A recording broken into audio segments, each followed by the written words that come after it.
All right. Well, good evening, ladies and gentlemen. It is wonderful to see you. We're so excited that you are here. If you're just getting off of work, welcome home. Grab a glass of Northern California's finest, pull up some dinner, and we hope you enjoy our annual Great Redwood Trail Town Hall. We really are thrilled that you are here. My name is Mike McGuire. I'm honored to be able to work with you as State Senator for the North Coast, representing Golden Gate Bridge, the Oregon border, out east, of course, as well. And it is such an honor to be with you and with our esteemed guests this evening. You know, in addition to the few dozen public meetings that are hosted up and down the Great Redwood Trail each and every year, we come together annually for our large Great Redwood Trail Town Hall. And that's why we are coming together here this evening. We are prepared to be able to take your questions, respond to your comments, any concerns that you may have. We'll take an accolade or two, but we also know we are not with a shy group tonight, and we'll also be prepared to be able to answer and address your concerns and criticisms. This is an interactive forum tonight. We really encourage you to participate. We encourage you to be able to email us. We'll be taking your questions live this evening. Here's how to get a hold of us. Senator.mcguire@senate.ca.gov. We're taking your questions, your comments, your criticisms live here tonight. Simply email us right now and we'll get right to them. Senator.mcguire@senate.ca.gov. I am just getting word we are at about 1,731 folks who are watching this on all mediums. We welcome you to the big event tonight, the Great Redwood Trail Town Hall. So let's get right into it. I think with the large number of folks who have tuned in tonight and the over 600 questions and comments that we've received thus far, it really shows how fired up folks are in the North Bay and the North Coast about the Great Redwood Trail. And once completed, the Great Redwood Trail will become the longest rail trail in the United States of America. And it was a dream for many for decades, and now that dream is becoming a reality right in front of your eyes. There are a lot of folks who said this couldn't be done, but what I'll say is about 6 years into this endeavor, we are now at a major milestone. A third of the entire trail, 1/3 of the 320 miles, have either been completed, under construction, or under final planning. That is significant. We are grateful for this team who is on here, who's leading the effort, and of course, each and every one of you who are supporting it all along the way. Now, the Great Redwood Trail is special in so many ways. Once complete, the trail is going to stretch 320 miles from the busy shores of the San Francisco Bay to the sparkling blue waters of Humboldt Bay. It's going to traverse through the tallest trees on the planet, some of the most spectacular landscapes on Earth. Oak-studded golden hills, lush vineyards along two mighty rivers, the Eel and the Russian, and it is going to be a spectacular experience.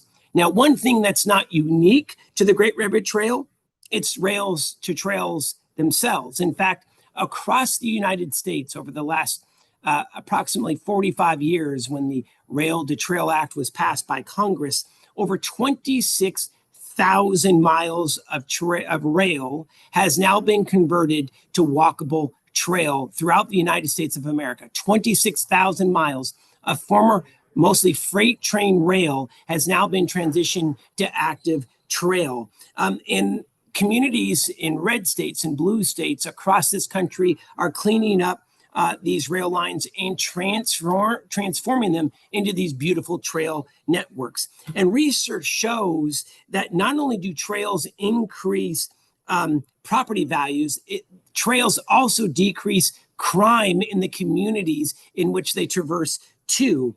And it's a no-brainer, right? You put more eyeballs into a region, and crime goes down. And research also shows that trails can increase property values. And in fact, the National Association of Realtors have found that having your home that is a close proximity to a trail increases your property value by about 5 to 15%. According to the Rails to Trails Conservancy, every dollar invested in constructing a trail generates about $3 in economic benefits. So in the coming years, these completed segments will be game changers, especially for rural communities in which the trail is going to be traversing through. Visitors from our own backyard and from across the planet will be injecting our local North Coast economy with millions of dollars in retail, lodging, restaurant, and of course, renting bikes. In 2023, the GRTA, the Great Redwood Trail Agency, conducted an economic analysis on the Great Redwood Trail. It's estimated, number one, 5 to 7 million visitors will use the trail annually, locals and visitors alike, once it's completed. And it's anticipated that the average daily food bill of trail users going into the communities, supporting restaurants, $64 a day per user, $60 a day in retail, $93 per night in lodging. This is a game changer. It's anticipated to be able to generate over $100 million in economic activity each and every year, and will soon become one of the largest economic drivers, especially on the northern segment of this trail. So let's talk about where we've been and where we're going.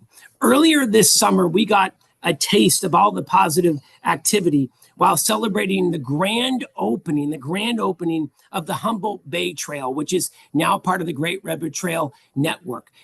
The Humboldt Bay Trail now connects the amazing city of Eureka to the beautiful city of Arcata, 14 miles of contiguous trail between those two city centers. And if you go out there Monday through Friday, you're going to see folks biking and using their scooters and running, and families are enjoying it on the weekends. It's been a game changer. 1.6 miles of additional Great Redwood Trail will be completed in Willits by next year. Another 1.9 miles in the city of Ukiah. In fact, this last 1.9 mile segment in Ukiah that will be completed by 2026 will mean that the Great Redwood Trail will traverse all throughout, from north to south, all throughout city limits in the beautiful city of Ukiah. So let's talk about the trail and its governance structure.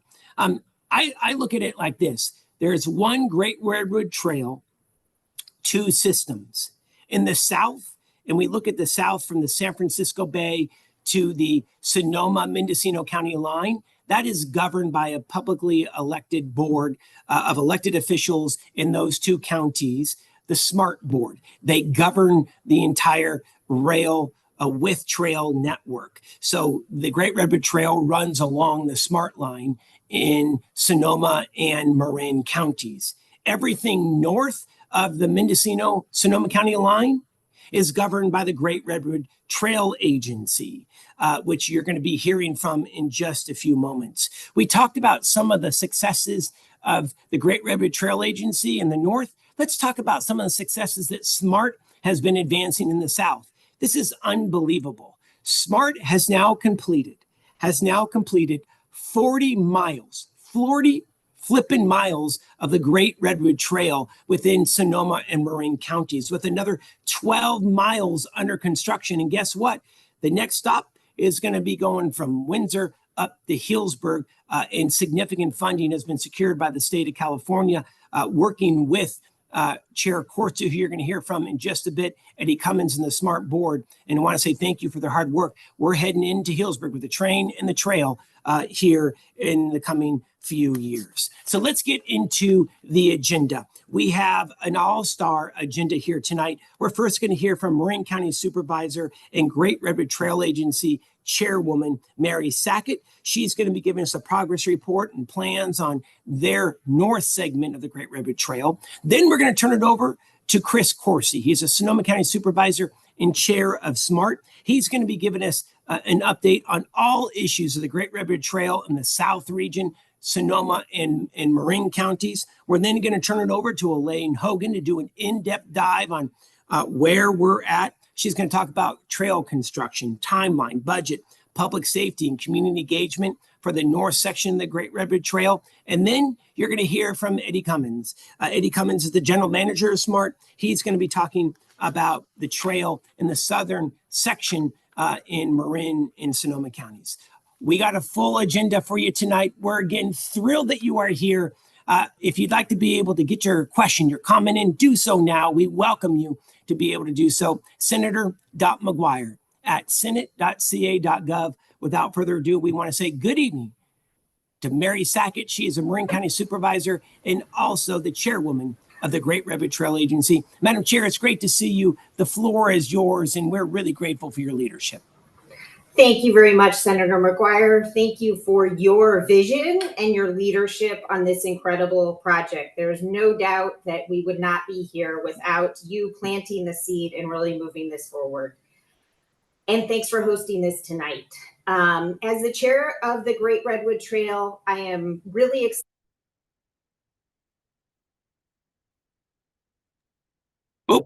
For some reason, Supervisor Sackett, we lost your voice. Let's try to get Supervisor Sackett back. What we're going to do is we're going to jump ahead to Supervisor Coursey. Supervisor Coursey is the chair of the SMART board. He is going to tell us all the activity that's happening in the southern stretch of the Great Redwood Trail. Supervisor, it's really good to see you. Thank you for your leadership. The floor is yours. Give us an update about the big activity happening within the SMART territory with the Great Redwood Trail. Senator, thank you for throwing me that hot potato. Always ready to jump in when needed. Thank you for hosting this, as Supervisor Sackett was saying. I am almost as excited as you are. I don't think anybody can ever be as excited as you are, but I'm pretty damn close. And I want to talk just for a minute about the beginnings of SMART, because they were very similar to the beginnings of the Great Redwood Trail. Before I ever got elected to the mayor of Santa Rosa or the board of supervisors of Sonoma County, and now the chair of the SMART board, I worked for SMART. I went to work for SMART on their staff in 2007. It was a time when there were a lot of doubts about whether SMART would ever be able to raise the money to create the project, and certainly about whether we would ever be able to run trains and have a pathway through Marin and Sonoma counties. I think that there are probably some doubts about, the future of the Great Redwood Trail in our audience tonight. And I want to welcome those, because we're here to tell you that success in the face of doubts is what we do. SMART has been embraced by the community over the last 7-8 years since the trains have been running. And we've faced a lot of headwinds from fires and floods and pandemic, but we are rolling, as we like to say. We just opened the Windsor station last month to create a few more miles than the original 45 between San Rafael and Santa Rosa. Now we go to Larkspur in the south and Windsor in the north, and we're moving on to Healdsburg, as you said. The pathway was not envisioned as part of the Great Redwood Trail, because the Great Redwood Trail wasn't really envisioned in 2002 or so when SMART was first created. But it has become a proud anchor for the Great Redwood Trail. As you said, we've got almost 40 miles of the pathway in Sonoma County, Sonoma and Marin counties right now. I've had the privilege of either walking or riding almost all of that, and I'm not alone out there. We've had 1 million people using the pathway in the fiscal year 24-25. In June of this year, we had 125,000 people using the pathway. As you mentioned, Senator, it's an economic driver for our region, but it's also great value as just utility for the people who are using it. Whether they spend money or not, they're using it for transportation, they're using it for recreation.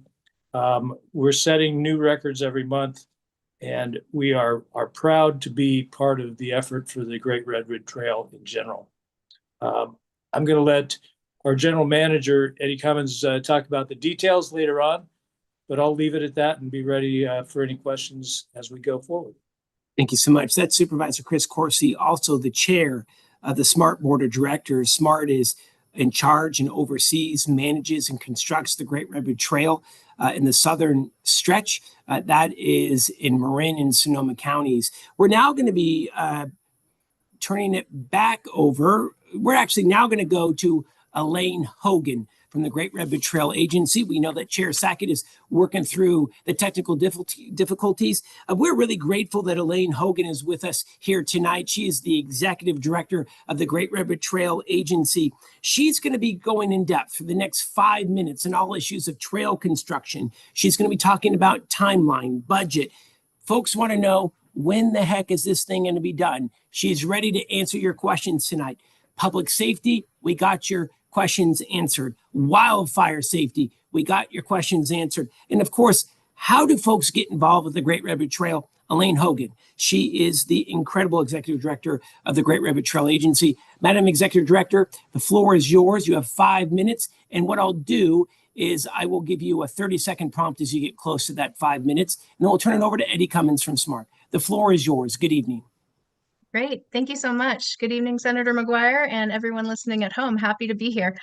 So I wanted to share a little bit today about where we've been as an agency, what we've accomplished, and where we're headed next. So first, I know the question everyone wants to know: when will it be completed?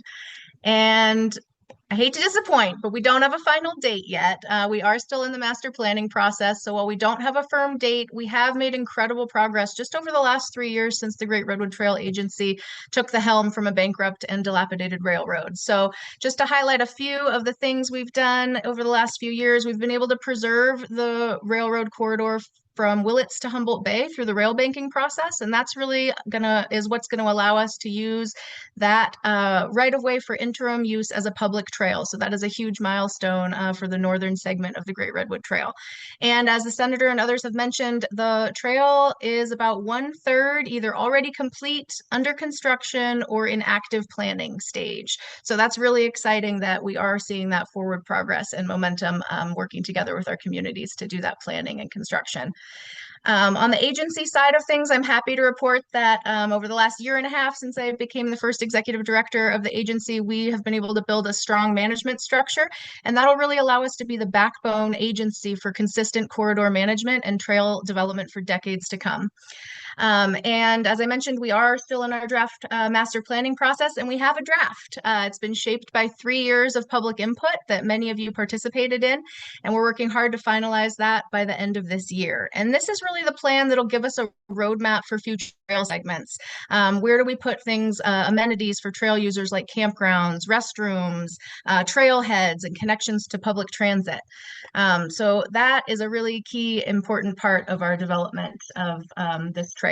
And another critical part of that work has been and will continue to be our engagement with California Native American tribes. So over the past 3 years during the master planning process, we've reached out directly to more than 30 tribes and tribal organizations. We've held dozens of meetings, presentations, and one-on-one conversations that continue and will be ongoing.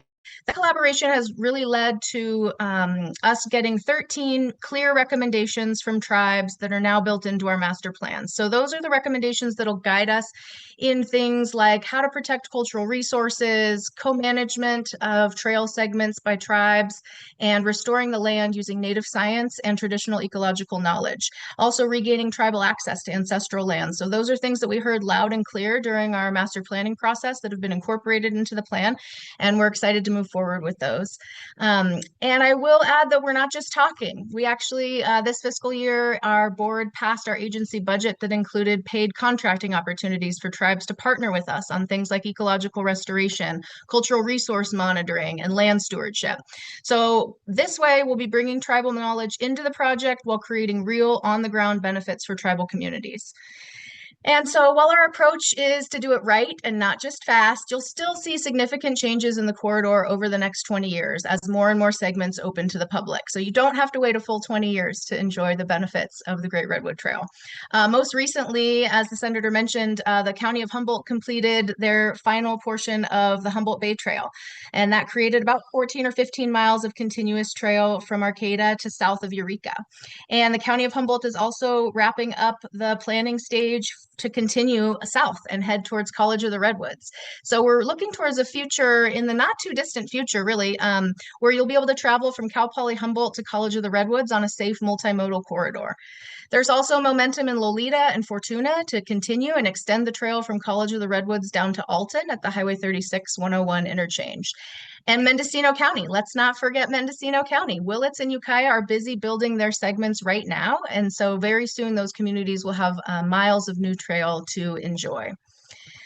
So the Great Redwood Trail really will be a game changer for rural economies, as was mentioned earlier. So, once completed, it's projected to generate over $100 million annually for the North Coast, and more than $61 million of that comes from recreation, tourism, and retail. So visitors from outside the area will come and spend money in our restaurants, shops, and lodging. And that's really dollars that go directly into our small towns and family-run businesses, family-owned and operated businesses. So we're really committed as an agency to making sure those dollars stick in our communities. And so how do we do that? We partner with local businesses, artisan groups, landowners, chambers of commerce, and regional tourism groups and tribes to expand our marketing, pool resources, and support our rural entrepreneurs. So it could be anything from lodging, farm to table dining, cultural events, or trailside craft markets that will lead to those economic development opportunities to support jobs while celebrating the unique character of each community along the length of the trail. So the Great Redwood Trail is really about more than just connecting San Francisco to Humboldt Bay, which is in itself a huge milestone, right? It's also about restoring land that's been scarred by industrial use, honoring cultural heritage, and creating a public space that future generations can enjoy.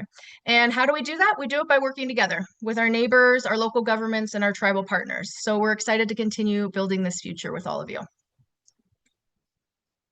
Thank you so much, Madam Executive Director. That's Elaine Hogan, Executive Director of the Great Redwood Trail Agency. She's going to be sticking with us here to be able to answer your questions, respond to any comments, concerns that you may have, and we are grateful. The questions, comments there are coming in hot and heavy. Thank you so much. If you'd like to be able to start engaging, please do so. We look forward to having your questions. We're probably not going to get to every one of the 600 that came in prior to the meeting.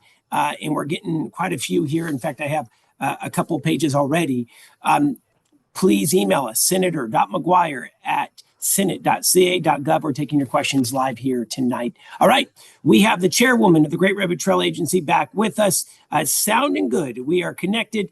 Mary Sackett, take it away as the chairwoman of the Great Redwood Trail Agency. Good evening. Good evening, Senator McGuire. Can you hear me? You are coming in. All right. Thank you. Sorry about that. First of all, I just want to start by saying thank you, Senator McGuire, for your idea, your vision, and your leadership on this amazing project. We wouldn't be here without you leading us. And so I just want to take a moment to thank you for that. This is an incredibly ambitious restoration project, as you've heard from others through Marin, Sonoma, and Mendocino, following the route of the former North Coast Rail. And we're really looking to address the legacy of waste along that railroad. There's abandoned rail cars, abandoned rail equipment, tracks, there's land that has been degraded. And we're really focusing on how do we improve, repair, and clean up this legacy that was left by the railroad and make it into a world-class pathway that so many people can enjoy, whether for a half-a-mile stroll, with a stroller or a mobility device, or whether it's somebody who wants to do a through hike. The pathway surface is going to vary whether you're in an urban area or out in the Eel River Canyon, where it will not be paved. And so we'll have various aspects of the rail, but really it's about restoring and cleaning up what the railroad left behind. As you've heard from so many, it's an investment in Northern California. We know that the cleanup of this and the restoration will create jobs, not only through the short term of building it, but then also long-term maintenance, management, and education, really, for so many folks. The Great Redwood Trail Board, which I am honored to serve as a chair of, prioritizes a true working relationship with our tribes whose lands that the trail passes through, passes alongside, or lands that have ancestral ties. I've personally sent a letter to all federally recognized and non-federally recognized tribes with an invitation to collaborate and continue to working together through all aspects of this project.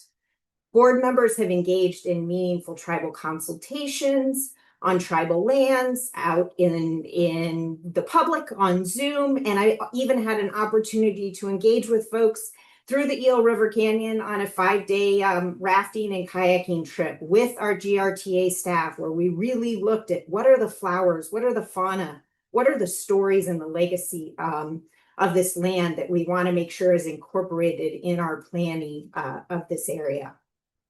This engagement will continue. It's not a one and done. It's not a check the box, but it's an ongoing collaboration. And we really hope to have tribal members being part of the stewardship of this land and the ongoing management and leadership and bringing folks through areas that people have not been able to access for many, many years.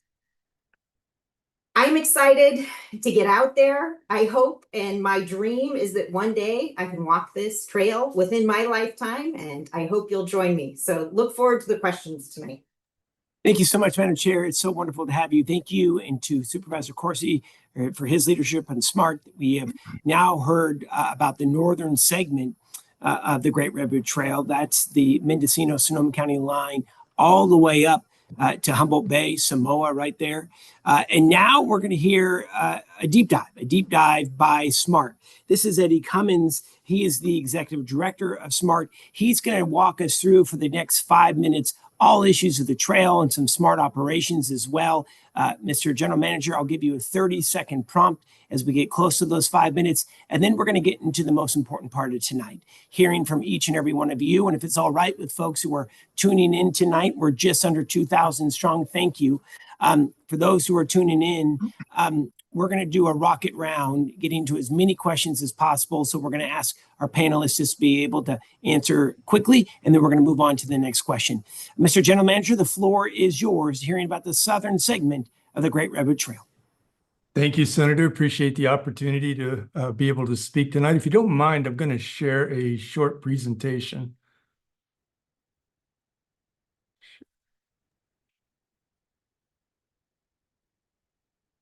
So again, thank you, Senator. Really appreciate the opportunity to speak. I'm not advancing. There we go. So as the Senator mentioned earlier, the SMART pathway is the southern segment of the Great Redwood Trail. When fully built out, the SMART pathway will be 70 of the 320 miles of the Great Redwood Trail, and that's approximately about 22% of the network. Regarding the SMART portion of the Great Redwood Trail, 39 miles are already completed, and we have another 10 miles that are funded for construction. Those segments will be built in Novato, Santa Rosa, and between Windsor and Hillsburg. We're also actively pursuing funding to complete existing gaps throughout the system.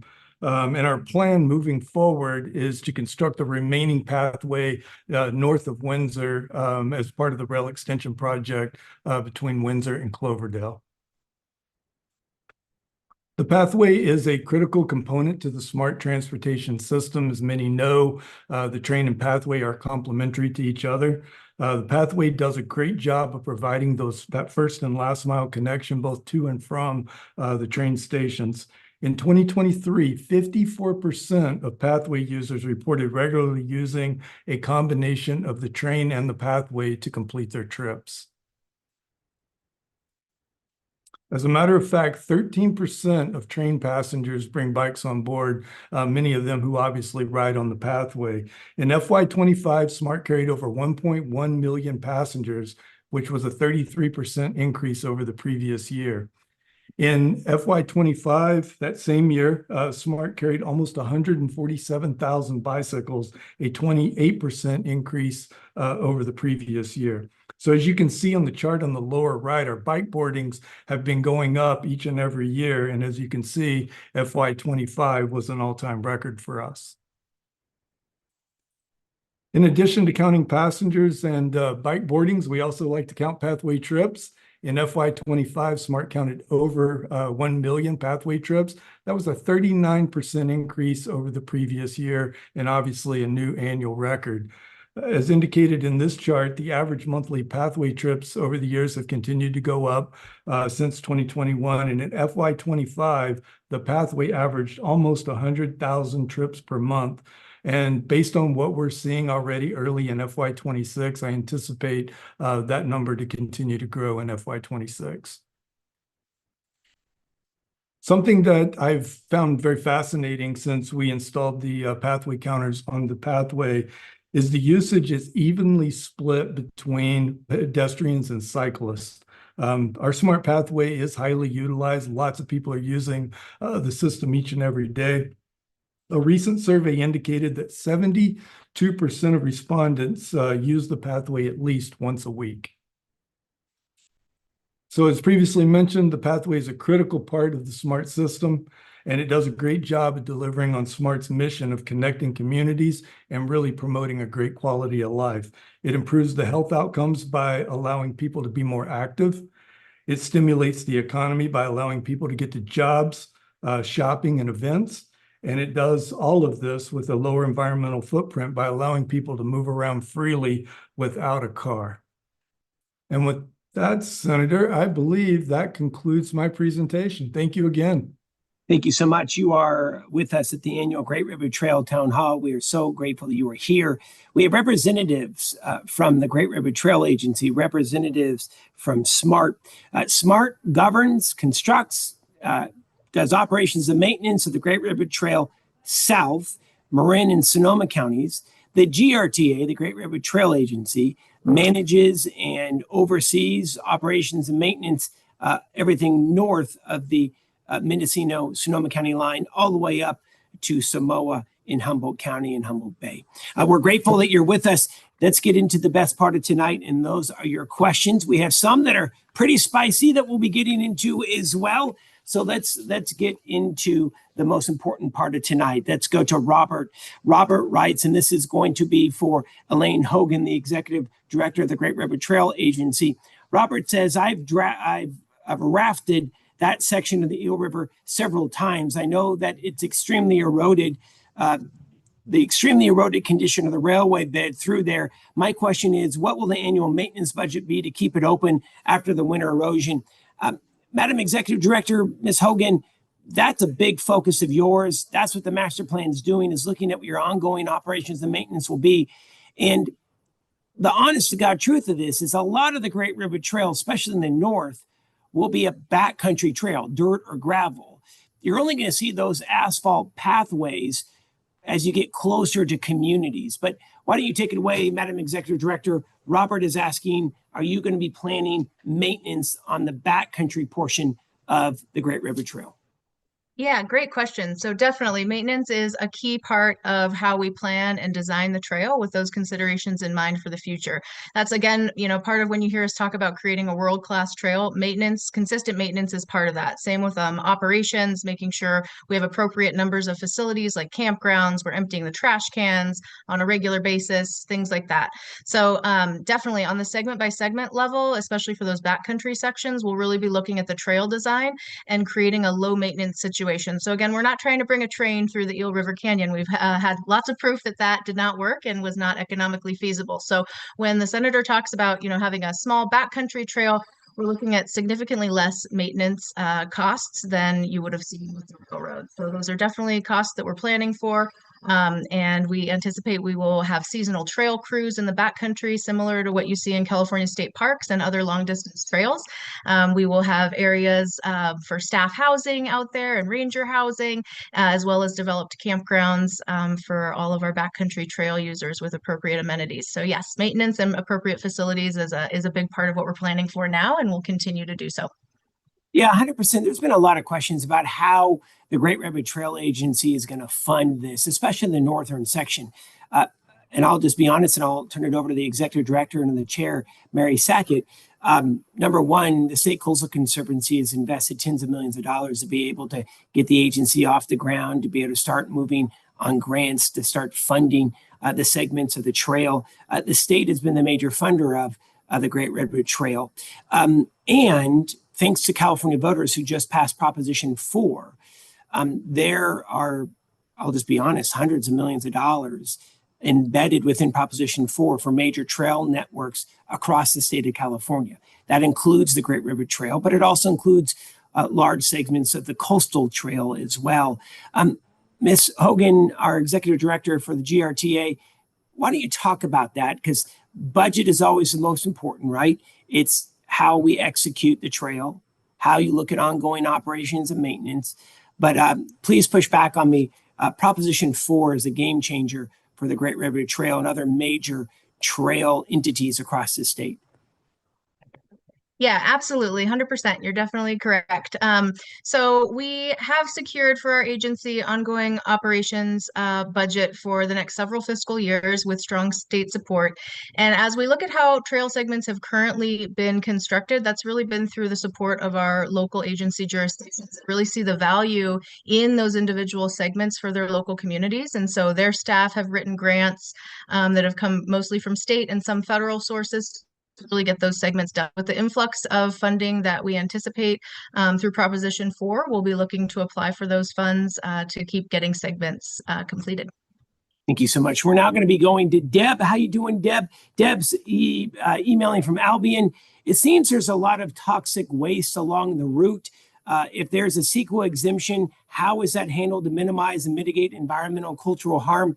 So recently, as you all know, the legislature passed SB 131 to ensure expedited projects across this state.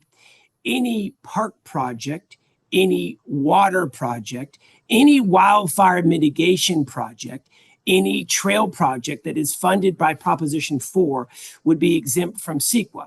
So let's just say the Great Redwood Trail receives Prop 4 funding, which I'm sure they will, they would be exempt from CEQA. How do we ensure that those old railroad ties or any other challenges when it comes to toxic substance is cleaned up along this old corroded corridor? Madam Executive Director, do you want to talk about that? Because I know, especially for the board, and I'll turn it over to Chair Sackett in a moment, that is utmost concern for you and a top priority. We need to leave this corridor better than what we have found it. And let's just be honest, there's finally a responsible governing body that is going to improve the corridor, keep it in public hands, and clean up some limited toxic mess that was left behind by this nearly bankrupt, defunct NCRA agency. Madam Executive Director, you want to handle that one? Yeah, absolutely. So the bottom line is that regardless of how any new CEQA exemptions may or may not apply to segments of our trail, our commitment remains the same. Clean up the corridor, protect cultural resources, and restore the land in partnership with the people who know and care for it the best. And that is a key intent of the creation of our agency that was made clear by the state legislature in our enabling legislation. So we have a very clear mission that's mandated by the state to turn a defunct, deteriorating railroad into a public asset while restoring the land, protecting cultural resources, and reconnecting communities to nature. So those are not priorities that change. Because at the core, this is a large-scale cleanup and restoration effort. So we remain committed to removing industrial blight and the legacy of contamination while protecting sensitive habitats and returning this corridor to the public in a way that is safe, healthy, and connected. That doesn't change. Yeah, no, absolutely, Madam Executive Director. I'll turn it over to Madam Chair in a moment, but we've gone past, I think, one of the most difficult parts of all of this, and that's the transition from North Coast Railroad Authority, which was bankrupt, could give two flips about what's out there environmentally.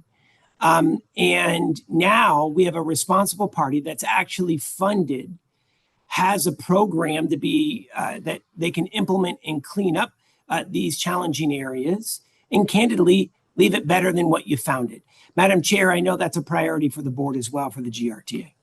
100%. We are our thought and our ethos is the same in that we want to get this junk out of the Eel River Canyon. We want to get these dilapidated, and abandoned buildings. We want to clean up and be responsible with fire prevention and vegetation management. These are all things that we want to make it better, and it hasn't. It's the bulk of the land has been fairly neglected for a long time. So that is a focus, and that's not changing.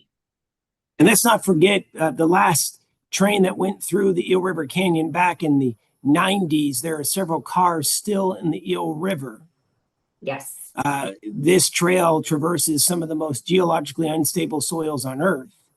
And it's much better to have a trail on this that can simply be rebuilt, redug every year with very minimal impact versus having these large freight trains that once could make money, but now we've talked to many freight agencies unable to make any money going to and from Humboldt down south to Sonoma and Marin counties. Okay, we're going to now go to Claudia. Good evening, Claudia. Emails from Cloverdale. Executive Director, you are a popular person tonight. Claudia writes, will this trail connect with any overnight lodging? Please, Madam Executive Director. Yes, great question. So in the backcountry, some of the guidance that we got from our master plan that is in our draft master plan is that we should be planning to have campgrounds in the backcountry areas about every 8 miles. So that'll allow for an easy hike on a mostly flat railroad corridor, and we will have appropriate facilities along with a permitting system in the backcountry so that we make sure that the amount of people that are there have the appropriate amount of camping spots with appropriate facilities. So yep, absolutely. That's an exciting part of the development of that section. And let's go a little deeper on this. I think that the other really important part and what is top of mind to all of us is wildfire safety, wildfire mitigation. Also part of Prop 4, the legislature embedded about $1.5 billion worth of wildfire mitigation funding. By the way, over the last 4 years and over the next 2 years in the future, we'll invest on top of that $4 billion in wildfire mitigation funds, making communities more wildfire safe. Madam Executive Director, Madam Chair, can you really drive home and hit on wildfire safety along the trail? That is the tip-top priority along with the public safety. Madam Chair, why don't you take first step at this? Yes, Senator, it's a great question. I know it's top of mind for so many of us. I mean, it really begins with really strong partnerships. So that's with CAL FIRE, that's with local fire agencies, with tribal governments, with volunteer fire departments in lots of our towns. We clarify the jurisdictions, we have coordination, and we memorialize that in MOUs so that we know how to communicate with each other.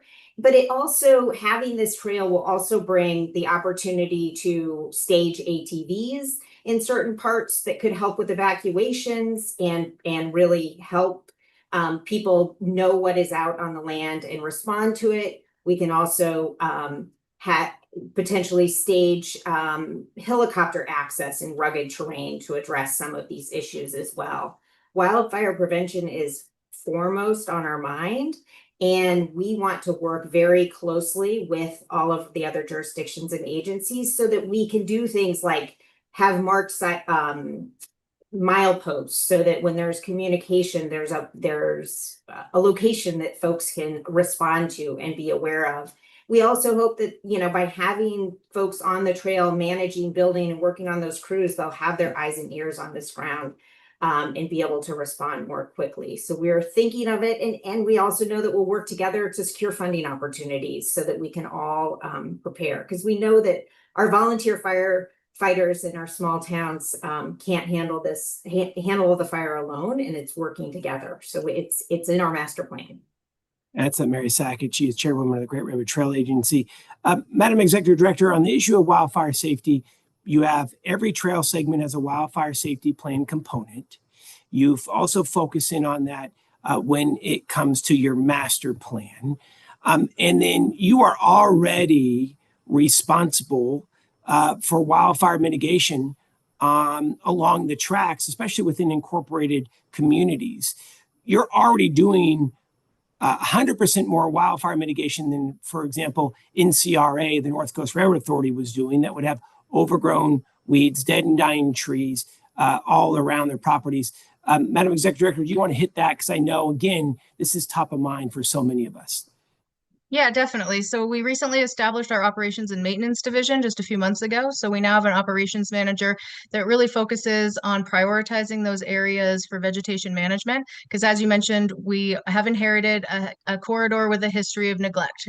So we have some very overgrown segments that are in fire-prone areas. So we're working hard to address those. What we do right now on an annual basis is annual mowing in Willits and Ukiah, and we're looking to expand that to Hopland and other areas, especially in the drier climates of Humboldt and Mendocino counties. So that is definitely something that's top of mind for us, and we're looking for funding strategies to be able to make that a regular part of our operations. Thank you so much, Elaine Hogan. She is the executive director of the Great Redwood Trail Agency. We're doing rapid fire right now. We're going to go to Eddie Cummins, the general manager of SMART. Dave writes in, will the SMART train ever go to Eureka? Eddie Cummins. No, that is not planned, Senator. We are planning to terminate at the northern terminus would be Cloverdale for us. All right. Supervisor Corsi, you have had a long history, both through elected office and as we all know, Supervisor Corsi for many, many years was the storyteller of the North Bay. He worked as a columnist and a reporter at the Pulitzer Prize winning Press Democrat. And you have a lot of history with the former NCRA. And I know that's been very personal to you. Supervisor Corsi, the chair of SMART, take it away.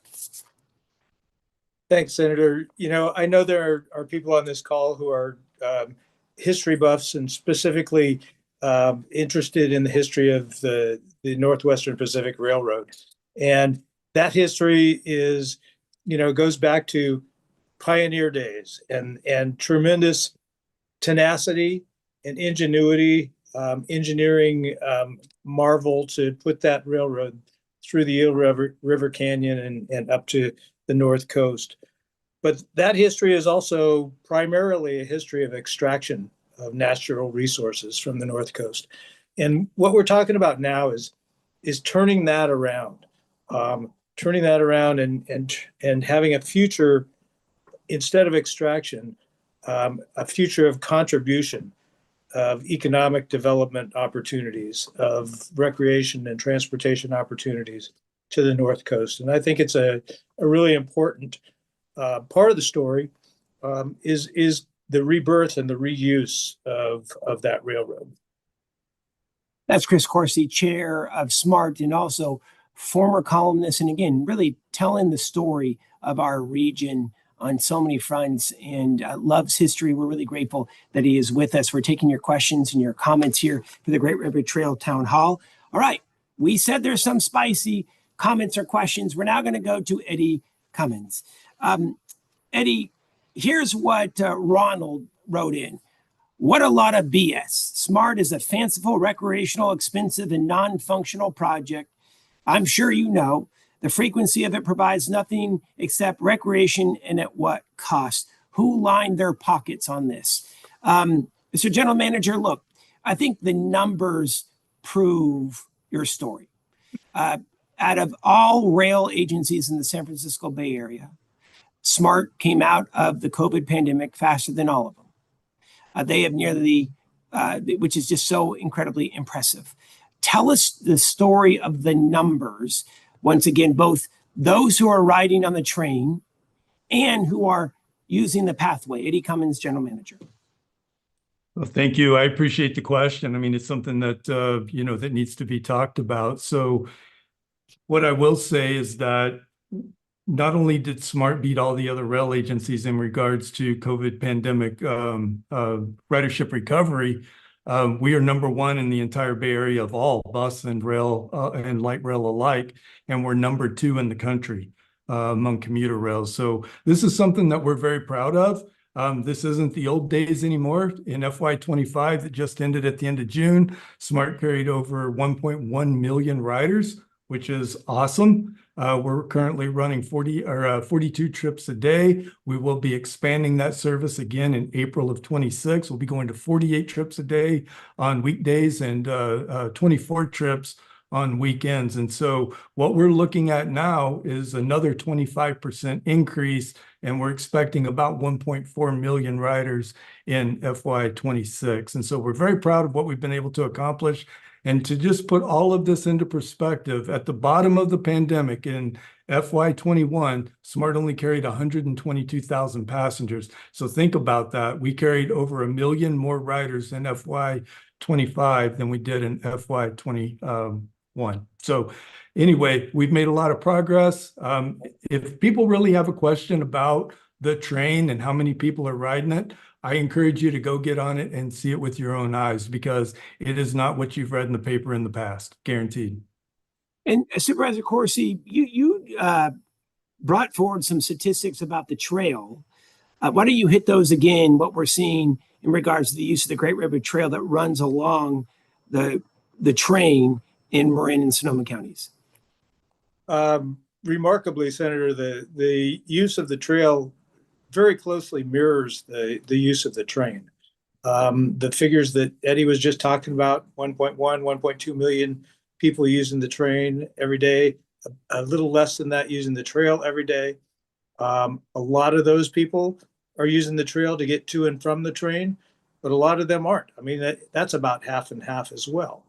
So, the idea that this is a recreational, some kind of a Disney ride through Marin and Sonoma counties is just, it's proven over and over again. As Eddie said, you get on the train, particularly when school's in session, get on the train in the morning or the afternoon, the early afternoon, you'll see kids going back and forth to school. Get on the train before the sun comes up or after the sun goes down in the wintertime, and you'll see people going back and forth to work. The train is the most crowded during commute hours. It's also busy on the weekends. It's super busy on days when the Giants are playing in San Francisco. So it works for recreational purposes also. But people are using it to get to school, to get to work, to get to the hospital, to get to appointments. It's got a lot of utility for many different purposes. And Supervisor, as Chair of SMART, you also made a very intentional decision to allow students to ride free and seniors to ride free. And that's been a game changer for butts in the seats for the entire system. Do you want to talk a little bit about that? It has been. And a lot of people don't realize that, before we made it free for youth and seniors, we reduced the fares by half from what they started out as. So it's an economical way to travel. It's cheaper than driving if you add in all the gas and the parking and the tolls and the insurance. But the remarkable thing is, though, while we have a huge number more people riding who are riding for free, we also have many more people who are riding and paying for it. So while a lot of our people are riding for free, the amount we're collecting in fares continues to increase. You are watching the Great Redwood Trail Town Hall. We are grateful that you are with us. We are getting your questions, your comments. We're trying to answer them as quickly as possible.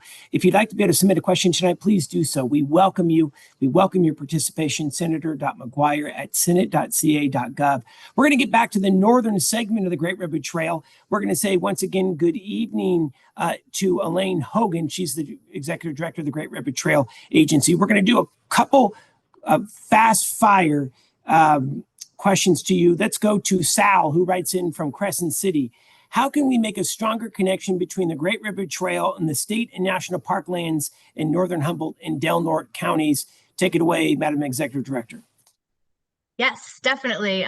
We are looking towards California state parks and our national parks in the area as key partners. We're also looking at our transit authorities to create new transit stops and at trailheads that'll be developed alongside state parks, especially along Avenue of the Giants. So we've got exciting opportunities to connect people through public transit and also through partnership directly with state parks in perhaps constructing and managing certain segments that go along their parklands. So that's a really exciting opportunity for collaboration that will really lead to more people visiting state parks and also being able to utilize the trail. So Elaine exciting Hogan, opportunities. Elaine Hogan, Executive Director of the Great Redwood Trail Agency. Madam Executive Director, we're going to stick with you. Let's go to the next question. Claire writes in from Eureka. How are we dealing with Native American and private ranch owners' opposition to the trail? That has been a major focus for the board, a major focus for you, whether it's outreach at individuals' kitchen tables or coming to the community in which they live in. Madam Executive Director, let's talk about that, because it is scary, right? Having a trail coming through private property with this public right-of-way.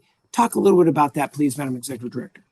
Yeah, absolutely. So the bottom line is that tribal input and input from our neighboring landowners is already shaping the project. We've seen that very clearly through the recommendations that were developed during our master planning process, and we'll continue to be having those conversations as we move towards segment level planning and design. And so, our next steps are really about turning those commitments into action together. So as I mentioned earlier, we do have paid contracting opportunities for tribes and tribal organizations to partner with us. And really our goal is to bring that tribal knowledge into the project while providing resources for the on-the-ground work that needs to happen to protect tribal cultural resources, establish those co-management agreements and land stewardship practices that incorporate traditional ecological knowledge while restoring access to tribal lands.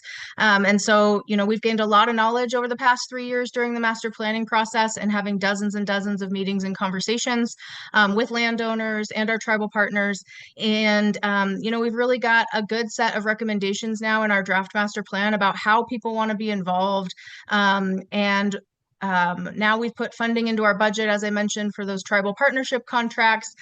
So the bottom line is that the input from neighboring landowners and tribes is already a part of the project, and it'll continue to be as we get more into the details at the segment level planning. So that is first and foremost a key part of this project. We are a small agency. We really rely on the input from the community and those partnerships to drive this project forward in a way that fits for the North Coast and fits for our neighboring communities. So it's a really important part of how we're doing things moving forward. Thank you so much. That's the Executive Director of the Great Redwood Trail Agency, Elaine Hogan. We have a few questions that have come in. Thank you so much, Roxana from Covelo, who writes, how will Native American residents be able to access jobs on the trail? Anything else you want to mention on that? There are direct contracts right now, Madam Executive Director, available through the GRTA. I think you answered that one. Let's go to one more on the Great Redwood Trail, and we'll look to the chair and or the Executive Director. Good evening. Felicity writes in from Eureka. Will services be made available for health and safety, such as call boxes set up in remote regions? Talk to us how this master plan looks for folks to access public safety if needed. Look, we have the Coastal Trail. We have the Pacific Rim Trail.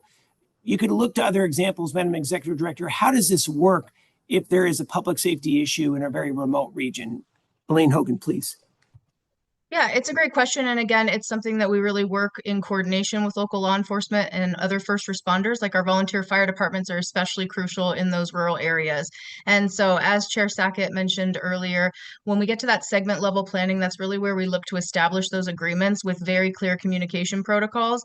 And then we work on educating the public. So anyone who is getting a permit to be using the backcountry trail segments is going to know exactly what to do, how to know where they are, how to reach help.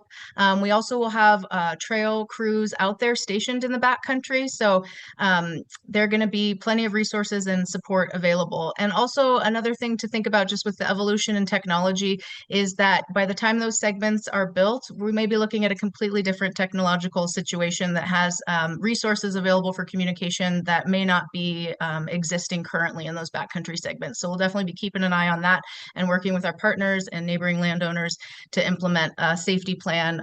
And we really see this trail development as an opportunity to strengthen rural public safety infrastructure. And so we'll be looking towards our partnerships to implement that. Thank you so much, Madam Executive Director. We are hearing now from Betty in all capital letters. No trailway going up north, too many incidents like fire, trash, and pollution. Betty, I just want to be candid. The major causes of wildfire in this state, not trail users, there's three major causes. The top three: lightning, vehicles, along with man-made activities like mowing your lawn, using tools, etc. I promise you it's not trail users that are causing these wildfires. And in fact, I encourage you to go back and take a look at these large mega fires that have happened here in our region and throughout the state. You're going to be hard pressed to be able to find an individual trail user that caused one of these large mega fires. And what we know by all the studying, 26,000 miles of freight line has been transitioned to trails since the 1970s. We've learned a lot. Sometimes it's good not being the first, learning from other segments in other parts of the country.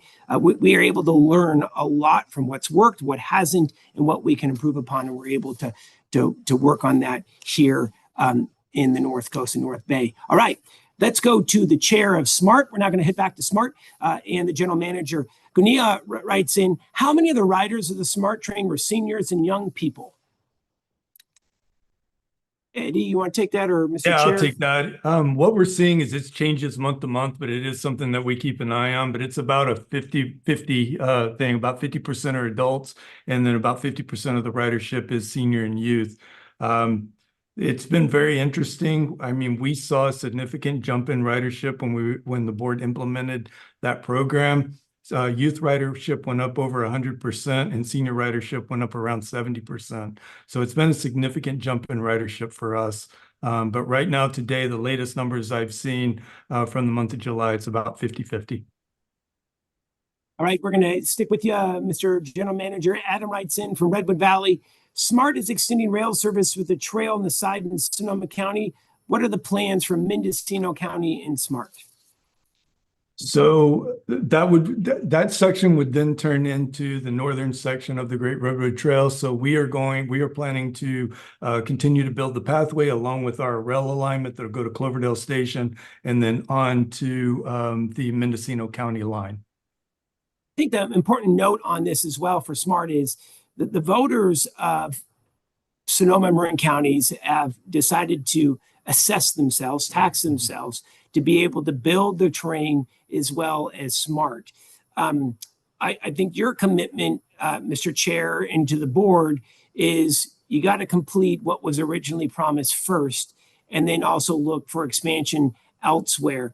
But I don't want to put words into your mouth, Mr. Chair, but I think you're really focused on continuing to move north.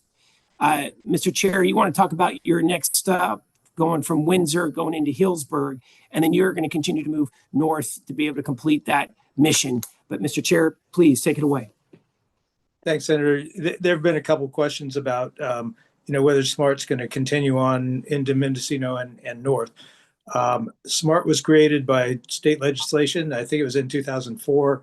It is a district that includes only Marin and Sonoma counties. In 2008, the voters created or approved a quarter-cent sales tax that pays the majority of our operating costs every day, every year. That is based on a system from Larkspur to Cloverdale. So that's what our charge is. That's what we know the voters want us to do. That sales tax expires after 2028. Or I'm sorry, 2028. It's a 20-year sales tax. There is a plan to get this on the ballot again and renew it as that expiration date comes closer. And there's an independent group called the SMART Initiative right now that's collecting signatures to get that on the ballot next year. If anybody's interested in that effort, that group has a website, the SMART Initiative, no punctuation.org. And, Eddie can talk about what the future holds after that. Mr. General Manager, quickly, and then we're going to go talk about dogs. Mr. General Manager. Yeah, I would just say that, it's critical that we have plans in place right now to continue to expand service.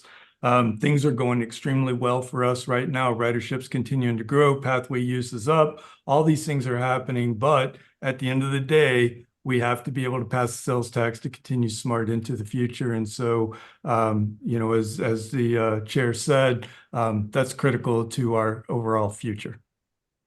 Right, we got to talk about dogs, y'all. In all seriousness, dogs are like our kids, right? And sometimes they could be a little more loyal. I didn't say that, but long story short, let's talk about Alexandria. Alexandria writes in from Sausalito: is the trail going to be dog friendly? And then will there be more spaces along the trail where dogs can join their humans on hikes? So let's start to the south and then move our way to the north. Eddie Cummins, general manager for Smart. I see dogs all throughout the Great Redwood Trail. In all seriousness, no, people love taking their dogs out, right? You don't ever, whether it's an open space or on the Great Redwood Trail along the Smart Line, people love it. Dogs are always welcome. Am I right, Mr. Cummins? Yes, we are very dog friendly and encourage people to bring their pets out for a nice stroll on the pathway, for sure. Let's go north. Let's talk to Elaine Hogan from the GRTA. Dogs on the Great Redwood Trail. Take it away, Madam Executive Director. Yeah, so since we are not as far along as the southern segment, I will say that we love dogs, and as we're planning, we're going to need to identify areas where that's most appropriate and make sure we're planning for those amenities like those handy little poop bags that everyone should be using, and proper trash cans, and making sure we've got the right maintenance crews to be tending to all of those needs. So that's definitely a key user group. Dogs are their own trail user group with their humans, and we will certainly be incorporating that into our plans moving forward. So yes. All right. Madam Executive Director, let's talk about homelessness. Madam Executive Director, and I'll turn it over to the chairwoman as well from the Great Redwood Trail Agency. Adam writes in, I see that the Great Redwood Trail Agency has approved $125,000 to be spent on outreach for the homeless situated on the GRT in Mendocino and any additional population found in Humboldt. Your board is taking this issue incredibly seriously. One, making sure that those who are homeless along the trail are offered services and are able to get into shelter. Two, ensuring that you are doing cleanups along the land as well. If you want to take it away on the issue of homelessness right now on undeveloped portions of the GRT, especially in areas right in and around communities. Madam Executive Director, and then we're going to go to the chairwoman. Yeah, definitely. So we are taking a proactive prevention first approach to homelessness along those undeveloped segments of the trail. And those are the segments that the Great Redwood Trail Agency manages.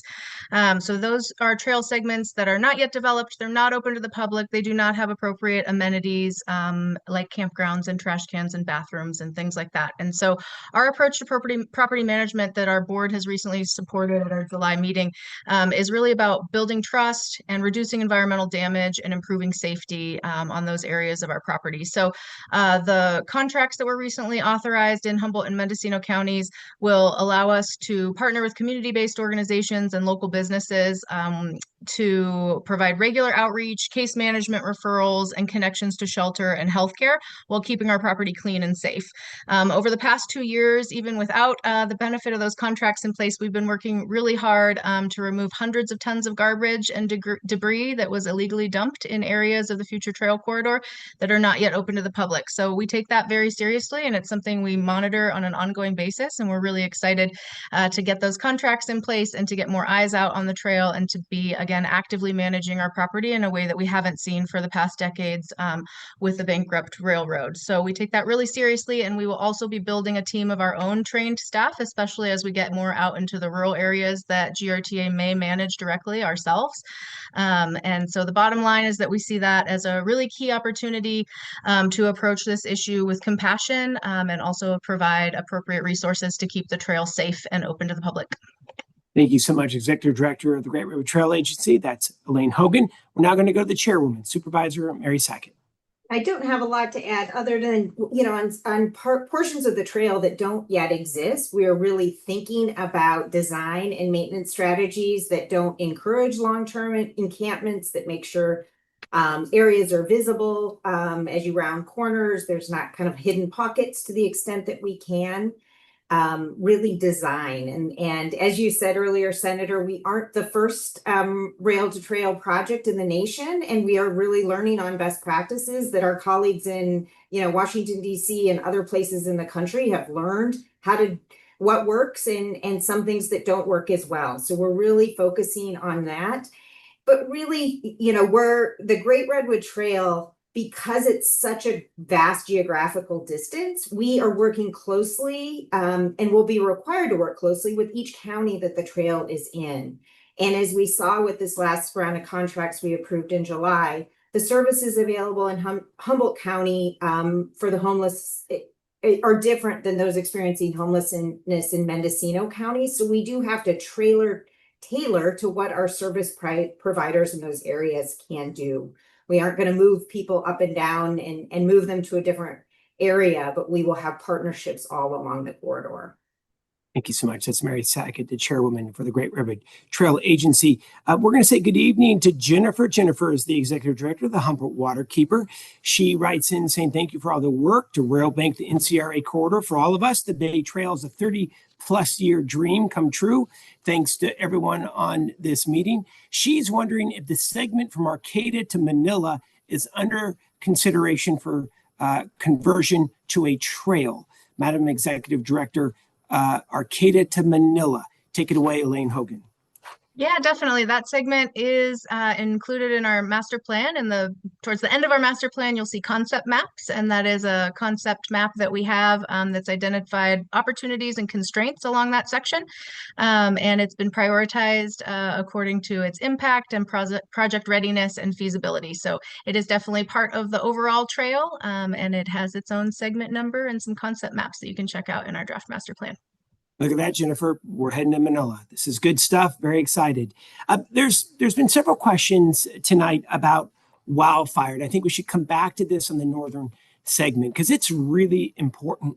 And I'd like to talk a little bit about where we've been focused to be able to help rural fire departments, volunteer fire companies. First and foremost, within the northern Mendocino and southern Humboldt region, we have recently purchased, working with the Chiefs Association for both Humboldt and Mendocino, 10 Type 6 quick attack engines. We need to be able to beef up response. These Type 6 fire engines are perfect for a quick attack when it comes to a small brush fire, to be able to get that out quickly. Number two, we have significantly beefed up CAL FIRE resources throughout the whole North Coast region. Just 9 years ago, we were at 6,700 CAL FIRE firefighters. Today, we're approaching 13,000 CAL FIRE firefighters. We're about to hire, over the next 48 months, another 3,000 CAL FIRE firefighters, bringing us to 16,000. We are now transitioning the 3,000 seasonal CAL FIRE firefighters to full-time. In fact, we're going to transition the first 760 this coming year. We have grown our air attack fleet. We have 12 night fighting Black Hawk helicopters, several of which are in the North Coast and North Bay region. I also cannot stress this enough. We're investing upwards of about $5.5 billion in wildfire mitigation. SMART can apply for these funds. The Great Redwood Trail Agency can apply for these funds to be able to do fuel breaks, fire breaks, to be able to get rid of dead and dying trees, control vegetation. And these dollars are designed to be able to keep communities safe, infrastructure throughout our communities like the SMART train and the trail and the Great Redwood Trail in the north, free of fire as well. So significant focus on that. But again, I think you should hit it again, Madam Executive Director Elaine Hogan. Talk about your laser focus on wildfire safety. It's in your master plan. It will be in each trail segment plan. And I would not be surprised to see enhanced partnerships with local fire departments, fire companies, and districts along the way. But please take it away, Ms. Hogan. Yeah, absolutely. And the bottom line is that is, for all the reasons you just described, that is really why we see trail development as an opportunity to strengthen our rural public safety infrastructure. This is an opportunity to bring resources to the North Coast, not to deplete already taxed resources. And so I think that's an important point moving forward, to recognize that as we develop these partnerships and clear emergency response protocols, that has a benefit to the entire community and to all of those rural property owners that are out there in these what will become these backcountry trail segments. So absolutely. And as we take on development of those backcountry segments and in the more remote areas, GRTA will also have its own trained staff that are stationed out there as wilderness first responders, and perhaps will become members of the volunteer fire department. So we're really going to bring resources into those local areas to be able to address any issues. The trail itself can also serve as a fire break. You're talking about a swath of land, sometimes only 10 feet wide, but other times we have a 50 to 100-foot wide right of way that, when properly managed, can provide a key fuel break in those rural areas. So again, it comes down to partnerships and proper management of our land and natural resources to really bring resources into those rural areas and make sure we're collaborating. We're going to have you hang real quick. Elaine Hogan, Executive Director of the GRTA. Richard writes in, the GRTA will be such a great attraction for all to enjoy, especially love the cultural aspects it will foster for those interested in arts and crafts and farm-to-table restaurants. Good luck. Thank you so much, Richard. Appreciate you. Mike writes in, hello, what is the status of the extension of the GRTA to Blue? Elaine, why don't you just explain the Annie and Mary Trail to folks who may not be familiar up in Humboldt County? And Mike is asking, what's the status of the extension of the Great Redwood Trail to the Annie and Mary Spur? And then we're going to go to Eddie Cummings and Chris Corsi.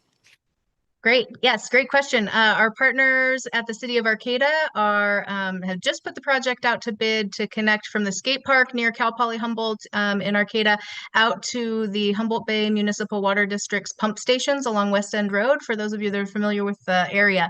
And so that is a really key connection that's heading towards, it's part of the Annie and Mary line, the former Annie and Mary line, and that is a really key connection that is heading on out to Blue Lake to join the City of Blue Lake segment that was completed a couple of years ago. There's about a half mile there, and there are just exciting opportunities happening, lots of momentum in Glendale and along the Annie and Mary that we're working towards for that segment. So yeah, it's happening. Major progress all throughout the north, the south. We're really excited.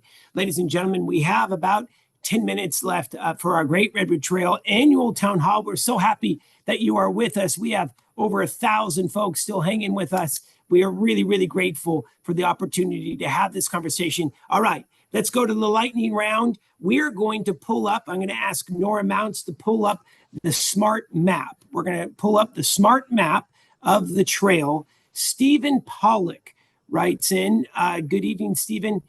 Where is there a map that actually shows what parts of the trail are completed and where we can ride bikes? Stephen says, I'm going to ride every mile that is open, but I can't tell what's open. I'm in Marin County, have no visibility into the northern areas. So we're going to start from the south, work our way up to the north. We'll pull up Elaine Hogan's map. Eddie, walk us through what's open. Let's start down at Larkspur Station and work our way up, Eddie, about where the Great Redwood Trail is open. Yeah, so starts at Larkspur Station, goes through the tunnel, goes up to San Rafael Station. We can get over to Civic Center. We do have a new segment just past Civic Center that opened back in January. And then up in the Novato downtown area, we're moving through there through San Marin Station. And if you can look on the bottom, and I would encourage everybody to do this, is that if you look at the legend on the bottom, it tells you what is open and what is planned and kind of where it is in the process. And the other thing before we move on here is I would encourage everyone to go to SonomaMarinTrain.org and then go to the pathway button at the top of the screen. There's actually an interactive map that you can go through to see each of those sections. And then we have our through Petaluma up into our Petaluma North Station. We have recently completed a segment that goes from Petaluma North Station into Pingrove. We have a slight gap there over to the Cotati Station. Then we got from Cotati up to Roanoke Park. into the Santa Rosa area. And then we have a gap piece, and then we have a section that goes into Santa Rosa downtown over to the Santa Rosa North Station area. We have a gap from there, but then we just recently constructed the pathway segment from the Sonoma County Airport Station up to Windsor Station. As I mentioned in my presentation, we have several of these segments funded that we'll be moving forward on. That is Guerneville Airport in Santa Rosa, and then we have Hannah Ranch to Roland in Novato. And then we have, of course, the Windsor Station to Hillsburg Station. That is funded and will be worked on in the coming years. So yeah, a lot of progress. We've opened 9 miles of new pathway in the past 12 months and have already mobilized on some of these other projects and looking forward to get more built in the future. And as you're talking, Melinda writes in, and I just want to confirm, you're about 40 miles completed of Great Redwood Trail in the south section, 12 miles under construction right now. Melinda asks you, Mr. General Manager, what is the longest stretch I can ride today on my bike from where to where? Oh, let's see. I would probably say from the Petaluma area would probably be that longest area through that section would be my guess. Don't have the mileages right in front of me. But like I said, I would encourage everybody to take a look at our maps and see the different segments and where they're at and what is currently open and available. And this map is available at what website, Mr. General Manager? SonomaMarinTrain.org, and then there's a button for the pathway. And when you go to that site, you'll actually see a larger map that's interactive that you can go and click on and see the status of each one of those segments. Chair Corsi, take it away. Yeah, thanks, Senator. I've ridden every mile of this, and probably the longest segments are from Novato south to near Hamilton, and between Petaluma North and Pengrove. But there are a lot of places in between where you ride on city streets that are sometimes have really good bike paths, and sometimes you're sharing the road with cars. You can do this though, and what I want to point out is that most people don't want to ride from Larkspur up to Healdsburg. They want to ride somewhere in between, and every part of this that's built is useful to the people who are using it, whether it's for transportation or for recreation, as I said before. And more than 1 million people a year are finding ways to make it useful. Thank you so much. That's Chair Corsi. We're going to pull up from SMART. We're going to pull up the Great Redwood Trail Agency map real quick. We're going to do this rapid fire. I'm going to ask you, Madam Executive Director, to do this 60 seconds or less, just because we have several questions that we need to get to. Bottom line, longest stretch of contiguous trail within the northern segment of the GRTA you just opened. Why don't you talk about those 14 miles? Yep, it's about 14 or 15 miles from the city of Arcata, from their skate park all the way down to south of Eureka. So you go along the Humboldt Bay Trail, through Eureka on the Waterfront Trail and the Hickshari Trail to Tooby Road at Humboldt Hill. And so there's about 15 miles of Class 1 contiguous trail there that is paved. So that is our longest segment in the north, and all other segments in the north that are completed or will soon be completed in Ukiah and Willits, for example, and Blue Lake are paved Class 1 trail. So those are great options for cycling. All right. Thank you so much. Appreciate you. We could take that map down. Thank you so much, Nora. Let's go to the next question. This one is for the GRTA. Anthony writes in, how does the GRT compete or overlap the Ridge to Bridge Trail Project? Ridge to Bridge Trail Project, Madam Executive Director, are you familiar with that one? That's coming in from Anthony. If it's the Bay Area Ridge Trail, then that's in the south in the SMART segment. Otherwise, if it's a Humboldt County trail project, I'm not aware of that one. Eddie, did you want to jump in on this? Hope you're on mute. Sorry, that name does not ring a bell to me. What was that again? Anthony writes in, how does the GRT compete or overlap the Ridge to Bridge Trail Project? Sorry, I'm not familiar with that term. No worries. Anthony, you have stumped us. Email us, senator.mcguire@senate.ca.gov, and we'll get back to you. Thank you so much, Anthony. Nanette writes in the question from the furthest place on the planet. Former resident in Humboldt County, now living in New Zealand. She's located in the South Island, New Zealand. I wish to express my total support for the Great Redwood Trail. New Zealand is a country crisscrossed with hundreds of miles of bike trails and internationally known great walks. Collectively, they generate over $1 billion per annual revenue and huge national pride. I think that goes along, Madam Chair Sackett, to what we know. Great Redwood Trail will be a huge economic impact for a lot of rural communities. Supervisor Sackett? 100%. It will be an amazing economic driver, but I think, you know, we are talking about seeing people out on the trail, but we are never going to see millions of people on the trail at the same time. And so I think sometimes we need to put it into context that we're going to have a lot more through hikers, but we're still probably seeing, if you're out there, you know, in a remote area, you may see a couple people or even 10 people during a prime season. So we think it will be a great trickle and great opportunity for communities. And a lot of folks don't want to camp on the trail, but they'd love to stay in a nice Airbnb or in a little hotel in Ukiah and then walk one way or another. So we're really hoping that will be a great benefit. Thank you so much. That's Chair Sackett from the Great Redwood Trail Agency. We have a few more minutes. Last minute questions, senator.mcguire@senate.ca.gov. You are here tuning in to the Great Redwood Trail Annual Town Hall. We're really happy that you're with us. We are getting to as many questions as possible. All right, we're going to head to Garberville. Want to say good evening, Ann. Ann, thank you so much. Ann says she's concerned that the Great Redwood Trail, like so many other instances of tourism-focused economic development, will do little to boost vitality within communities along the trail. What protections are in place to prevent the people who have stewarded these areas for a long time, artisans, creative folks, culture bearers, small farmers, back to the landers, aren't getting priced out of their communities? What meaningful community development, economic development comes from the development of the trail? And I'll just start out, Ann, and really appreciate, and this is a really important question.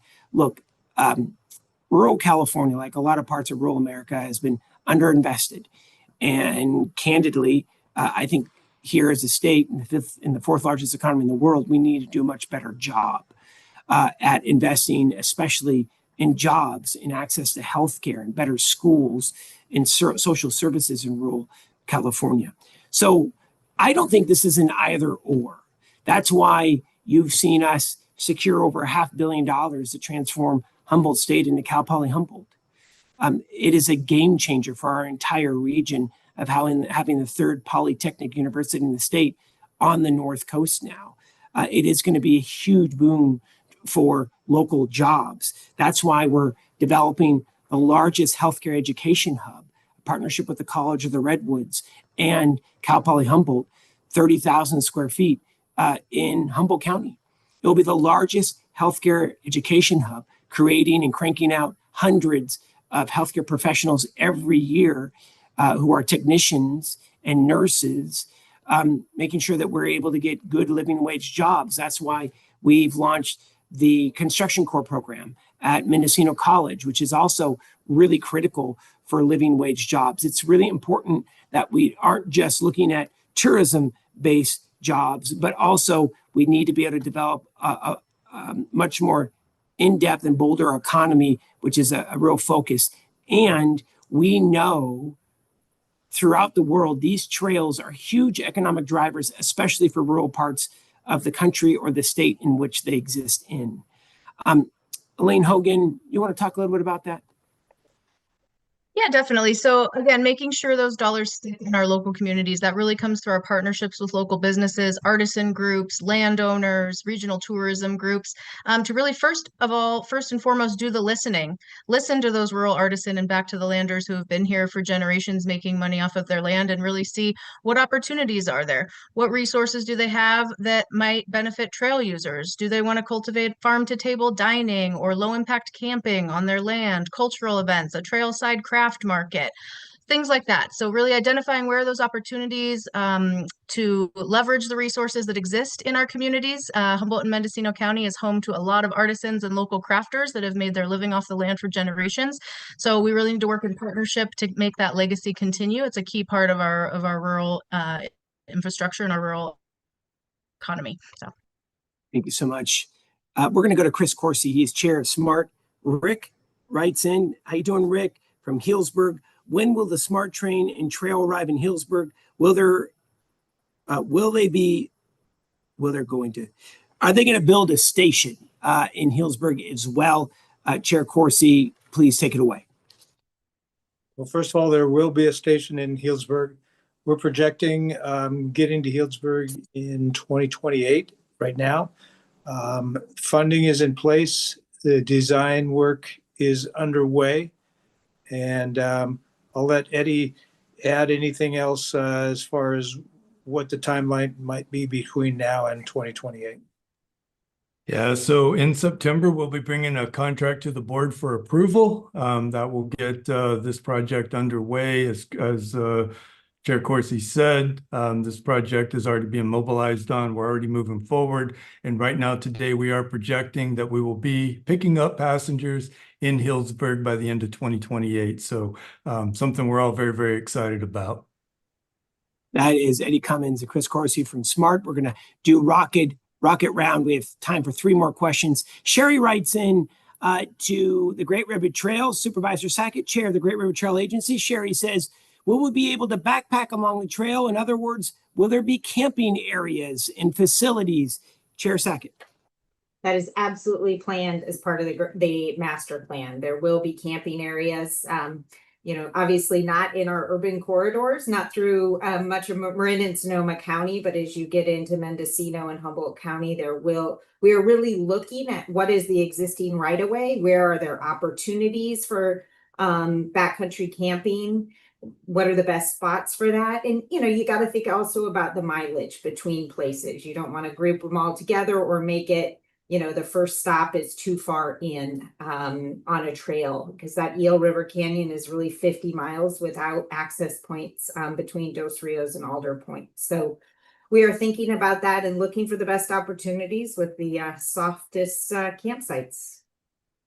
Love that. Thank you so much. That's Mary Sackett, chairwoman of the Great River Trail Agency. Eddie Cummins, general manager of SMART. Francis writes in, she's from Petaluma. When will the trail between Petaluma and Santa Rosa be complete? So as mentioned, we have already completed the segment between Petaluma and Pring Grove. We do have a gap there at Cotati. We are currently working on funding for that one. It does not have funding associated with it, but that is high on our priority list, and we're working to fill that gap as we speak. Thank you so much. Let's go second to last question to Elaine Hogan. Emily from Arcata writes, how are you accounting for and constructing for sea level rise? Caltrans has refused to acknowledge and build in for this on highway construction. How will the Great Redwood Trail be more responsible with taxpayer and donor funds preparing for sea level rise? Madam General Manager. Yes, that is absolutely something that the County of Humboldt, under the leadership of Hank Seaman, really had the foresight to do in the Humboldt Bay Trail planning and construction of that segment that was done. And so as we move south from Humboldt Hill, we do have another seawall opportunity to look at how can we be a mitigation for sea level rise. And there are planning studies that the county has done in collaboration with others that we will definitely use as part of our design process for that segment. So yeah, very important kind of value-added benefit of the trail in those areas along the bay. That is Elaine Hogan, the Executive Director of Great Redwood Trail Agency. Let's go to the General Manager of SMART. This is a big issue for SMART, the trail and the rail. You want to talk about how you're preparing for sea level rise, Mr. General Manager? Yeah, we factor that in when we're doing our design. Obviously, we're always looking at, with the pathway running along the rail line, we're always thinking about sea level rise and what we need to do in the future. Most of our railroad is in pretty decent shape. However, we do have some low-lying areas in the Novato area, and those are things that we're focused on in the future, making sure that we can elevate those areas to make sure that we stay out of the water. And that'd be both for the pathway as well as the existing rail line. All right. Eileen writes in, this is one of our final, and she addresses this to me. Why are you unwilling or unable to recognize that rail and trail would make for much greater bang for the buck in Mendocino County? Look, I think we'd love to be able to see rail work in Mendocino County. I'll be really blunt, though, Eileen, is that when we were researching the Great Redwood Trail, we actually reached out to several freight lines. And they all took a pass. The business case is simply not there at this point to be able to extend significant freight service north of the Sonoma County line. And I don't mean to disappoint, but it's the honest to God truth. What we also know is when we build rail with trail in that section, it's going to increase the cost of the taxpayer versus simply putting in a dirt path, for example, in backcountry areas. It lowers the cost dramatically to less than $30,000 a mile. So it is a significant cost decrease. And the last thing I'll just say is going through all of Mendocino County, who's going to pay for it? There is no taxing district. SMART's taxing district ends at the Sonoma County line. And I think the biggest challenge is for a private entity to go and start a business and run all throughout Mendocino County, they have to have that book of business to be able to make that investment.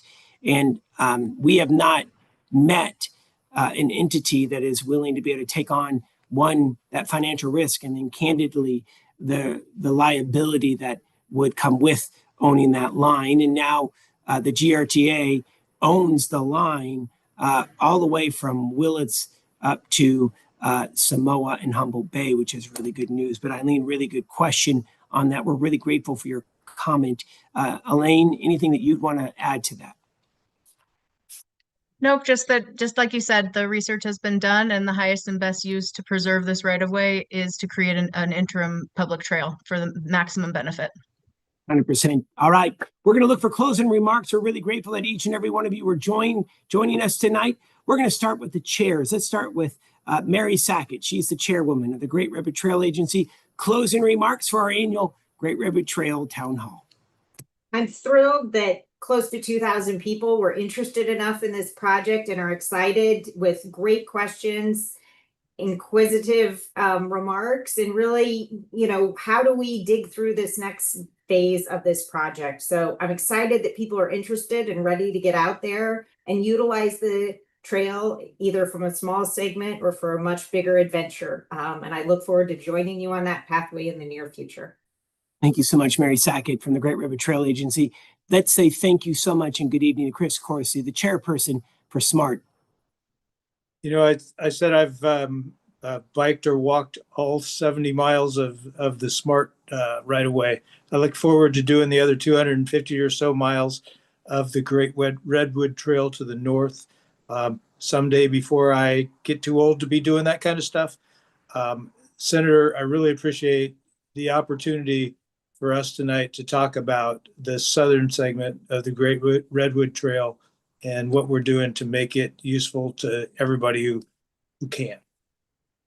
Thank you so much, Mr. Chair. Let's turn it over to Lane Hogan. Closing remarks on behalf of the Great Redwood Trail Agency.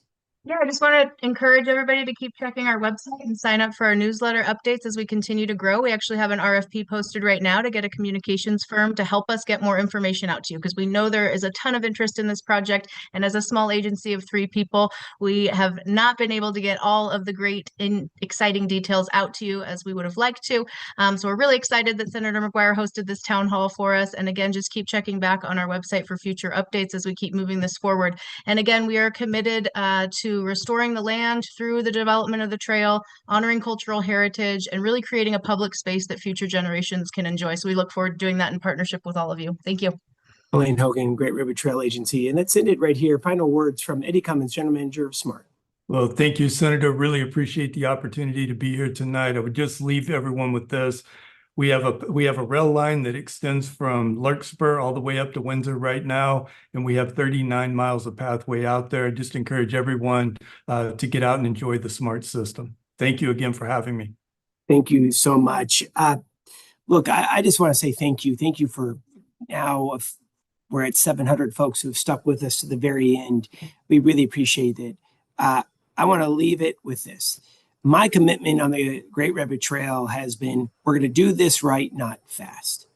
There are some very complicated areas of the Great Redwood Trail that we're going to be spending several years planning, taking input, evaluating, and doing environmental analysis. And you have our word. We're going to do this right, not fast. We're going to see those areas around communities developed sooner. The good news is there is significant funding that will be coming thanks to the voters of California from Proposition 4 that will help us do this right, not fast. Continue planning each and every segment where neighbors will be at the table every step of the way. You have our word on that. Neighbors will be at the table every step of the way, every segment that is advanced by the Great Redwood Trail.